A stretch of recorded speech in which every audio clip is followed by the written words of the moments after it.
Selamat siang anak-anakku yang terkasih. Pada kesempatan ini Pak Pras akan memberikan materi pelajaran agama Katolik kelas 4.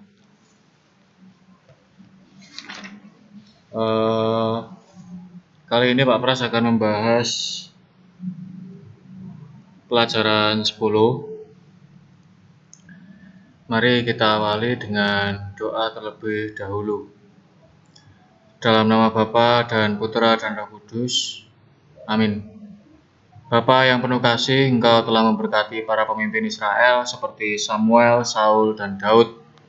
Semoga dalam pelajaran ini kami mengambil keteladanan yang baik dari mereka untuk hidup kami kelak demi untuk kemuliaan-Mu. Amin. Dalam nama Bapa dan Putra dan Roh Kudus. Amin. Sebelum masuk ke materi pelajaran 10, Pak Pras ingin kalian untuk membuka LKS lembar pengetahuan 9. Itu halaman 49. Kita kerjakan bersama supaya terisi. Romawi 1. Bangsa Israel didampingi dan dilindungi oleh Allah. B. Nomor 2 jawabannya C, Abraham. 3 jawabannya A, Allah. 4 C, Allah. 5 A, Yesua. 6 B, Bapa. 7 janji Allah sekarang telah terpenuhi dalam diri Yesus Kristus. 8 orang Israel menyebut Allah dengan sebutan B, Yahweh. 9 tanah yang dijanjikan bernama Kanaan. C. 10 Allah memberikan tanah terjanji kepada bangsa Israel. B. Ya. Sekarang Romawi 2. Tanah terjanji namanya Kanaan. C. Nomor 2 Bapa besar segala bangsa atau Bapa segala bangsa, yaitu D. Abraham. 3 kakak Musa bernama Harun. E. 4 melayani Tuhan itu dengan sepenuh hati. B. 5 pengganti Musa namanya Yosua. Itu silakan disalin. Romawi 3 isian. Allah selalu menepati janjinya, terbukti mengantar bangsa Israel menuju tanah Kanaan atau tanah terjanji. 2. Yosua berhasil membawa bangsa Israel menuju tanah terjanji menggantikan Musa. 3 jawabannya 120 tahun. 4 jawabannya selama 30 hari. 5 orang yang belajar sungguh-sungguh pasti akhir tahun dapat naik kelas. Romawi 4 uraian. Tunjukkan bahwa Allah sangat menyayangi bangsa Israel, membawa bangsa Israel ke tanah terjanji. Ini Allah sangat mengasihi dan tidak pernah meninggalkan umatnya. Buktinya adalah membawa bangsa Israel ke tanah terjanji. Nomor 2, apa pesan Musa pada umat Israel? Tetap percaya dan setia pada Tuhan. 3. Mengapa kita tidak boleh mengingkari janji yang sudah kita katakan? Karena berjanji berarti mengungkapkan kesetiaan. Mengungkapkan, mengatakan, ngomong, gitu ya. Berjanji berarti mengatakan kesetiaan. Nomor 4. Sebutkan kasih sayang orang tua terhadap anaknya. Melahirkan, membesarkan, merawat ketika sakit, memberi makan, menyekolahkan, dan banyak lagi. 5. Sebutkan 3 cara bersyukur pada Tuhan. Yang pertama berdoa, yang kedua beribadah, dan yang ketiga melakukan amal kasih. Begitu.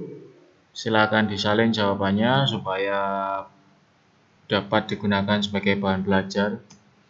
Kita lanjut ke pelajaran 10. Judulnya Allah memberkati para pemimpin Israel.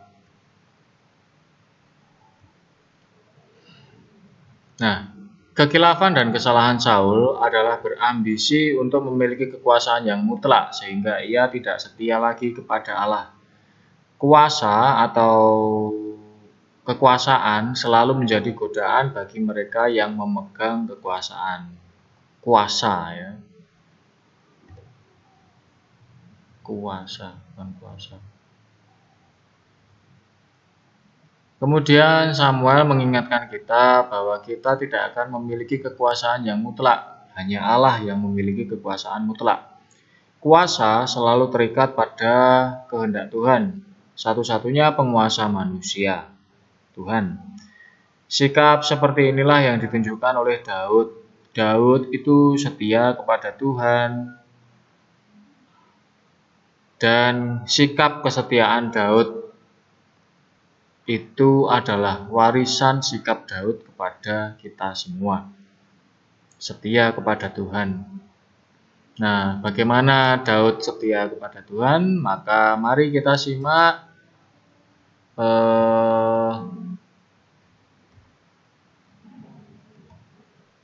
video singkat dari Daud yang dipilih Allah menjadi raja. Kita lihat di videonya.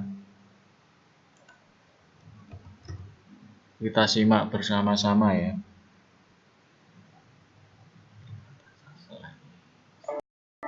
Komik Alkitab Anak. Daud menjadi Raja Israel. Sumber dari Alkitab Perjanjian Lama, Kitab 2 Samuel pasal 1 ayat 5.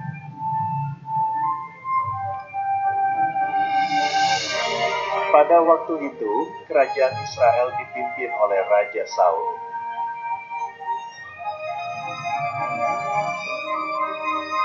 Raja Saul adalah raja pertama dari kerajaan Israel.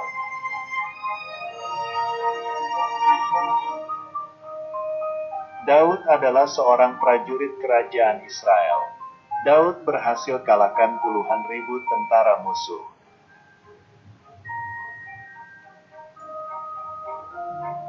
Raja Saul merasa iri hati karena Daud lebih hebat, lalu Raja Saul melemparkan tombak menangkap Daud.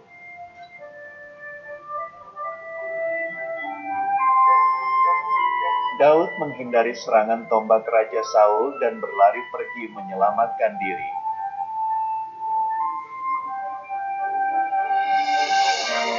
Daud bersahabat dengan Yonatan, yaitu anak Raja Saul.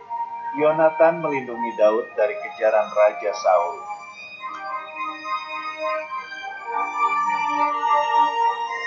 Suatu hari, Raja Saul dan pasukan Israel berperang melawan pasukan Filistin.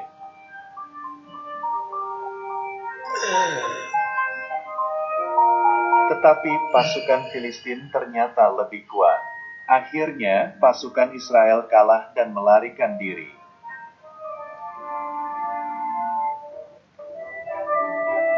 Raja Saul dan Yonatan anaknya kalah berperang dan badannya terluka oleh senjata musuh.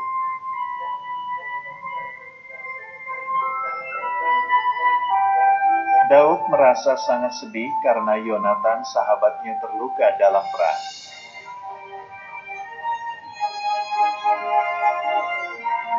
Kemudian, sesuai dengan janji Tuhan, maka Daud menjadi Raja Israel.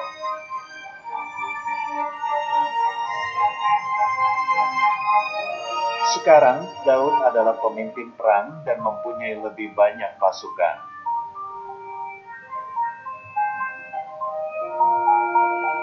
Pasukan Israel dapat mengalahkan pasukan Filistin karena Tuhan menyertai Daud.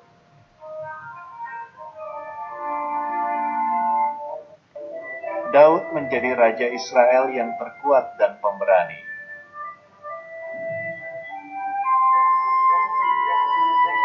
Ayat hafalan. Jika Allah di pihak kita, siapakah yang akan melawan kita? Kitab Roma pasal 8 ayat 31.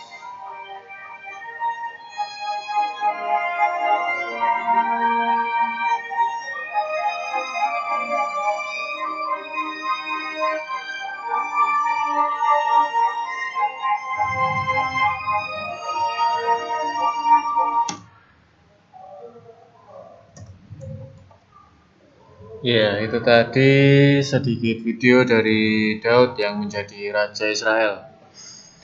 Lalu kemudian apa yang bisa kita pelajari?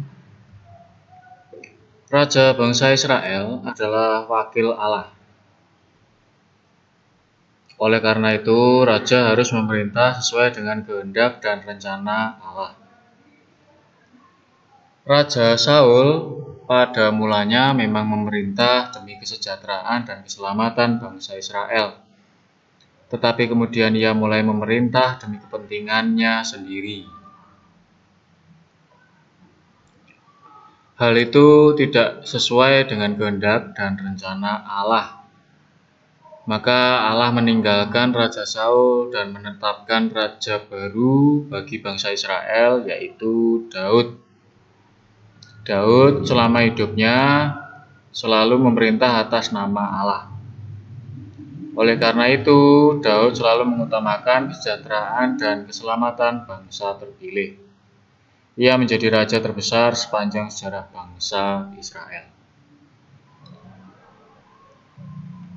Hal itu,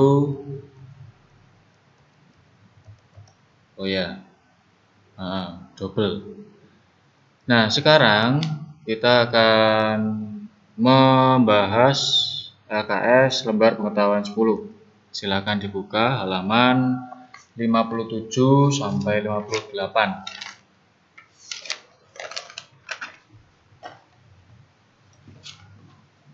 Pilihan ganda nomor 1 Romawi 1, jawabannya D. Samuel. Nomor 2, jawabannya B. Saul. Nomor 3, Elkana dan Hana adalah orang tua dari D. Samuel. Ramata adalah sebuah desa tempat tinggal A. Samuel. 5, Allah meninggalkan Saul karena ia bertindak. Ini jawabannya A dan B, ya. Sesuka hati dan sewenang-wenang. Sesuka hati itu ya sewenang-wenang. Sewenang-wenang itu ya sesuka hati. 6, Daud diangkat menjadi raja menggantikan C. Saul.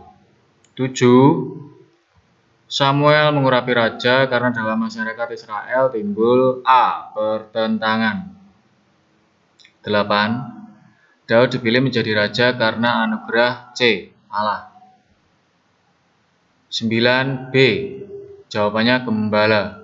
Pekerjaan Daud sebelum menjadi raja adalah B. Gembala. 10, jawabannya A. Setia. Romawi 2 nomor 1, jawabannya B. Ramata, tempat tinggalnya Samuel. Tadi di nomor 4 Romawi 1. Nomor 2, panglima besar Filistin bernama D. Goliat. 3, anak Esau bernama Daud. 4, tempat tinggal Eli ada di Silo. 5, raja Israel yang pertama yaitu Saul, ya, Raja Saul. Romawi 3. Romawi 3. Nomor 1, anak Imam Eli adalah Hofni dan Pinehas. Hofni dan Pinehas. Namanya anaknya Eli itu Hofni dan Pinehas. 2, Samuel diangkat menjadi hakim menggantikan Imam Eli. 3, raja bangsa Israel adalah wakil Allah yang memerintah atas nama Allah, ya, atas nama Allah. 4, kekuasaan seorang pemimpin harus digunakan untuk kesejahteraan rakyat. 5, apabila Saul sedang berduka, maka Daud menghibur dengan memetik kecapi. Daud pinter bermain kecapi, ya, untuk menghibur Raja Saul. Lanjut ke Romawi 3 uraian, Romawi 4 uraian. Bangsa Israel adalah bangsa pilihan Allah. Sebutkan 2 raja yang pernah memimpin bangsa Israel. Yang pertama adalah Raja Saul dan yang kedua Raja Daud. 2, Raja Daud seorang yang rendah hati yang mengutamakan kasih sayang terhadap orang lain, sehingga rakyat sangat mengagumi Raja Daud. Mengapa Daud lebih dihormati? Karena Daud rendah hati dan setia kepada Allah. Ya. Nomor 3, ceritakan kembali ketika Samuel mengurapi Daud. Samuel mengurapi Daud menggunakan minyak dan roh Allah turun atas Daud. Nomor 4, sebutkan tindakan yang kamu lakukan ketika melerai temanmu yang bertengkar. 4, memisahkan mereka yang sedang bertengkar. 5, sebutkan sikap yang harus dimiliki oleh seorang pemimpin, bersikap adil dan setia. Ya, bersikap adil dan setia. Ya, demikian yang bisa Pak Pra sampaikan, maka kita tutup dengan doa. Dalam nama Bapa dan Putra dan Roh Kudus. Amin. Ya Tuhan yang baik, berilah kami semangat untuk selalu berusaha dan bantulah kami untuk membuang kemalasan kami. Amin. Dalam nama Bapa dan Putra dan Roh Kudus. Amin. Demikian yang bisa Pak Pra sampaikan. Terima kasih, berkah dalam.